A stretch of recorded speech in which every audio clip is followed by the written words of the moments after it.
Now, the rest of the story. Well, here we go. It's the last roll of the dice to try to get some decent feed put up for the year. Not necessarily just for me, because we got about 12 acres, I want to say, of alfalfa for my dad that we got on the ground. Otherwise, I got grand total, by the time I'm done cutting, 130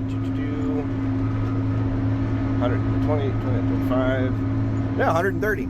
I'd say I'm gonna be sitting about 130 acres I'm gonna have on the ground, and I'm windrowing everything, largely just because it's so variable. I'm gonna come down and ted everything down here because this stuff is so thick down here that laying it out flat I don't feel is gonna utilize the drying potential it will have. Hopefully in the next couple days. They're calling for a chance of rain tomorrow, so that is also me trying to manage my risk and putting it in a windrow like this. If we do get a bunch of rain, it is going to protect at least the bulk of it, other than what's right on top. The way we've been going here lately, now this is how I avoid doing big arcs and loops and stuff. We're gonna just cut right through the middle there. Try to make it as straight as I can, kind of. I'm trying to get this, I am opening this up for Ryan.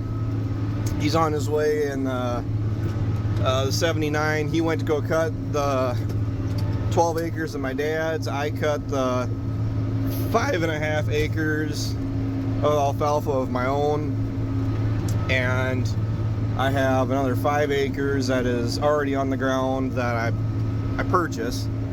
And I asked him before I came down here if he had his on the ground, and he's actually got me beat. He's had his on the ground for a good 24 hours now. But as of right now, the bottom, leaving it to cut it in September like I am versus trying to do a third cutting, I am going to stand by my statement that that was a huge winning decision.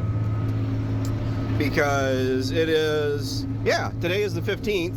I would have cut it the 16th of August if I would have gone that route. And you guys can see how nasty variable this is. If I'm getting you motion sick, I apologize. This is the bench. You guys have heard me complain about this plenty of times. Well, there's just not much here. Largely just because of soil types, lack of moisture holding capacity, and also the grass that's here. Because I can get one good first cut off of it, and then it just it putters out. And even though it's windrowed, I won't have to ted that out. That goes back to my original it's variable comment.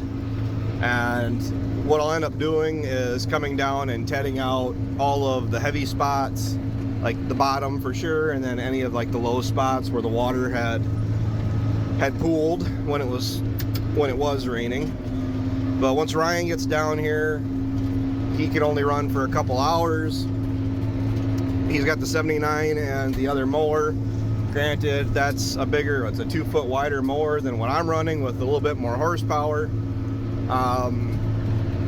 For today at least, even though there's a chance of rain in the forecast, which personally the weather can, just, I'm not going to finish that sentence, because now they're calling for a bunch of rain in the forecast, and been lied to enough this summer that's where my last roll of the dice statement comes from. Because even if we do get a bunch of rain, we haven't really had more than, we had one instance of 2 or 3 inches, but otherwise our last rain, which was about within the last week, was 3/10.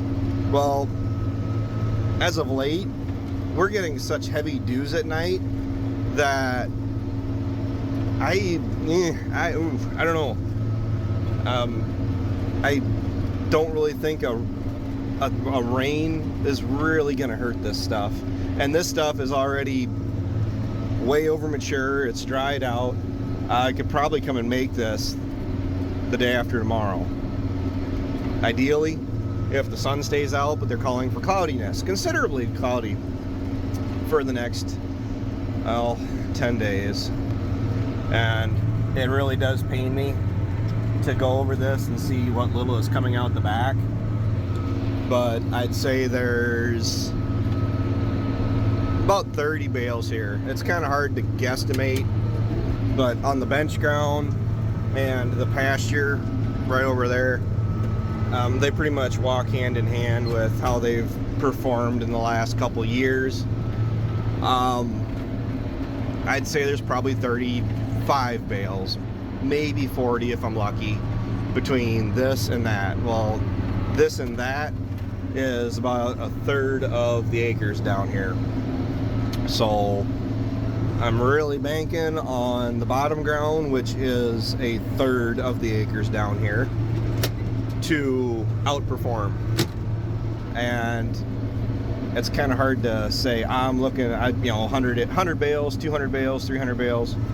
Well, for how much armyworm damage we had on first cutting on the bottom, I wouldn't be surprised if second cut, for how heavy it is across the whole thing, that'll actually outperform first crop. So if that does what it does, this is obviously lighter than what first cut was. I think 150 is a safe number to say, and I was hoping for 200 to get through the winter.